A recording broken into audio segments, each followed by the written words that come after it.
Ada sat on the edge of her small, cluttered bed, staring at the cracked mirror on the wall. Her once radiant beauty had faded, the years had not been kind. Tears streamed down her face as she whispered to herself, "What have I done? How could I have been so foolish?" She had walked away from Emeka years ago, chasing a life of luxury. Back then, he was just a struggling entrepreneur, barely making ends meet. She had wanted more: fast cars, lavish vacations, a man with wealth and status. But life had been cruel. The man she relied on discarded her like an old cloth, leaving her with nothing but heartbreak and regret. Meanwhile, Emeka had flourished. He was now a successful businessman, respected and wealthy. And here she was, a mere cleaner in Emeka's corporate office, scrubbing floors while he dined with executives. The thought of it burned her soul. Ada decided to take drastic action. She found out Emeka was staying at Grand Lux Hotel for a business conference. She bribed the hotel staff to let her into his room. That night, she sneaked in, hoping to surprise him with her presence. But Emeka was unimpressed. "Get out," he commanded coldly. "You made your choice years ago. Don't bring your chaos into my life." Humiliated, Ada had no choice but to leave. But she wasn't done. She learned that the chief cleaner, Mr. Dyke, had access to many confidential files. She sweet-talked Mr. Dyke into giving her Emeka's personal phone number, and soon, she began calling him incessantly, in fact every day, but he never answered. But one night, Ada picked up her phone and dialed Emeka's number. To her surprise, he answered. She feigned a weak voice. "Emeka, it's me. I'm very sick. I have no one else to call." Emeka hesitated. Despite everything, a part of him still had compassion for the woman he once loved. With a sigh, he decided to check on her. He arrived at her small apartment, finding her lying on the couch, groaning dramatically. But something felt off. He noticed the untouched plate of food on the table, the sly glint in her eyes when she thought he wasn't looking. He folded his arms. "You're not sick, are you?" Ada sat up quickly, realizing she had been caught. "Emeka, please, I just wanted to see you." He shook his head in disappointment. "I was willing to take you to the hospital and pay for hospital bill at least for old time's sake, Ada. But you lied. Just like before." Without another word, he turned and walked out, leaving her in silent frustration. Still desperate to win his love back, she decided to find Emeka by going around his residential area.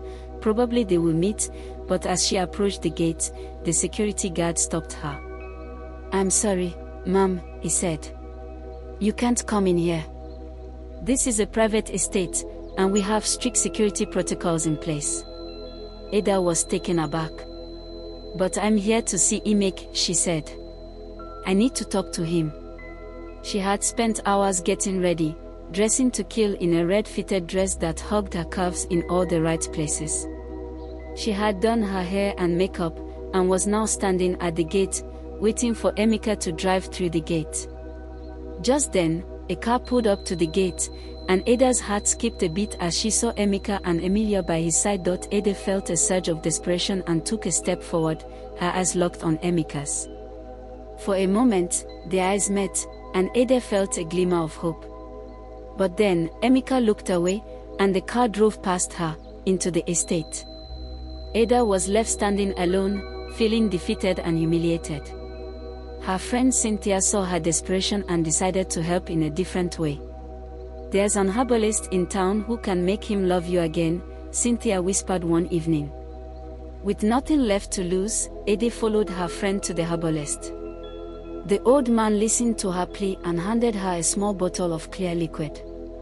"Mix this with water before you use it," he instructed. "Take it to his office and sprinkle it.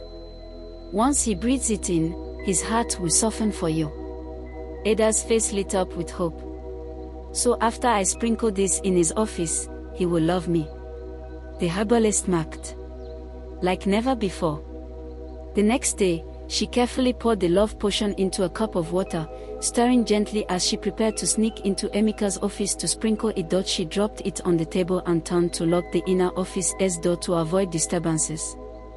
The front door swung open. Mr. Dyke, the chief cleaner, stepped inside, wiping his sweaty forehead. "Oh, Ada, thank God. I was just looking for some water."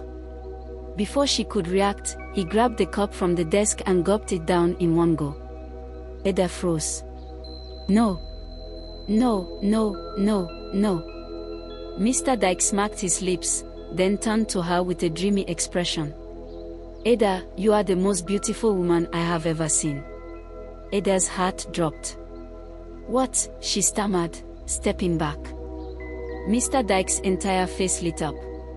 "Marry me, Ada. I will love you forever." She tried to escape, but from that moment on, he followed her everywhere. He left her love notes in the janitor's closet. He chased her around the office, reciting love poetry while chasing her. He waited outside the restroom, holding a bouquet of dry leaves like flower. At lunch breaks, he serenaded her in the cafeteria with off-key love songs. The entire building was soon buzzing with laughter. Employees whispered, giggled, and even took videos. Emeka, when he heard about it, laughed harder than he had in years. She was so ashamed that she resigned from the office immediately.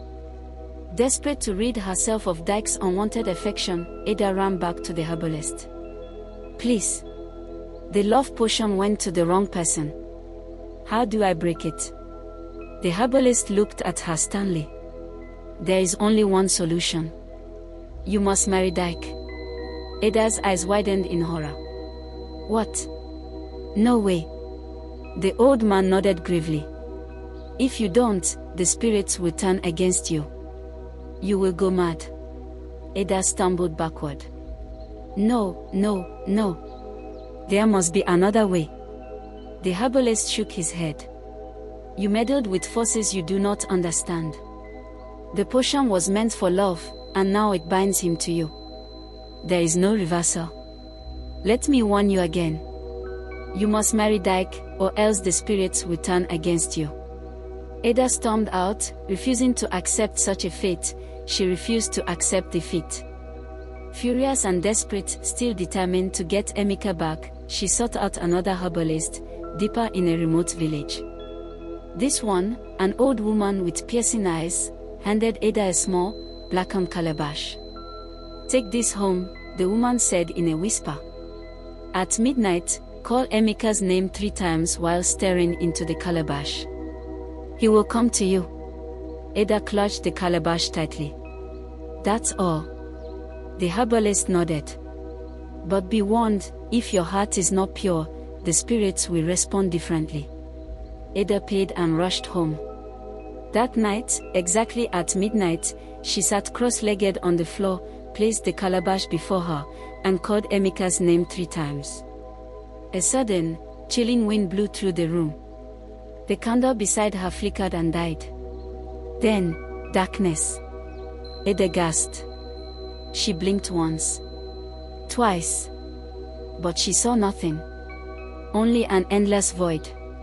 Her breath quickened. What's happening? Why can't I see? She reached out, knocking over the calabash in her panic. Her hands trembled as she screamed, "Cynthia! Cynthia, help me!" Her friend rushed in, shaking Ada. "What's wrong?" "I can't see." Ada sobbed. "I'm blind." Panic set in as Cynthia quickly led her back to the herbalist. Ada held the woman's feet, weeping. "Please, help me. I can't see anymore." The old woman only shook her head, her voice grave. "It's too late, Ada. The spirits have spoken. There is no remedy." Ada's heart pounded. "No, please. I'll do anything." The herbalist sighed. "You were warned. Emeka is protected. You can never have him. If you keep chasing him, you will not only remain blind, you will die." The herbalist leaned in. Emeka has a strong spiritual cord with forces beyond your reach. He is protected. No charm, no potion, no trick will ever work on him. You can never have him. Ada collapsed to the ground, wailing. She left the herbalist's hut in tears, her mind racing. Not only had she lost Emeka forever, but she was now stuck with blindness and Dyke's obsession. And from that day, she never dared to mention Emeka's name again. Now blind and humiliated, Ada was left to be led around by none other than Mr. Dyke, who still adored her. "Don't worry, my love," he cooed, guiding her everywhere she goes. "Even if you can't see me, my heart sees you perfectly." Ada groaned. This was her fate. And Emeka.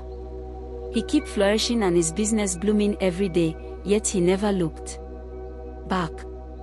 Never underestimate anyone in your life, no one knows what the future holds.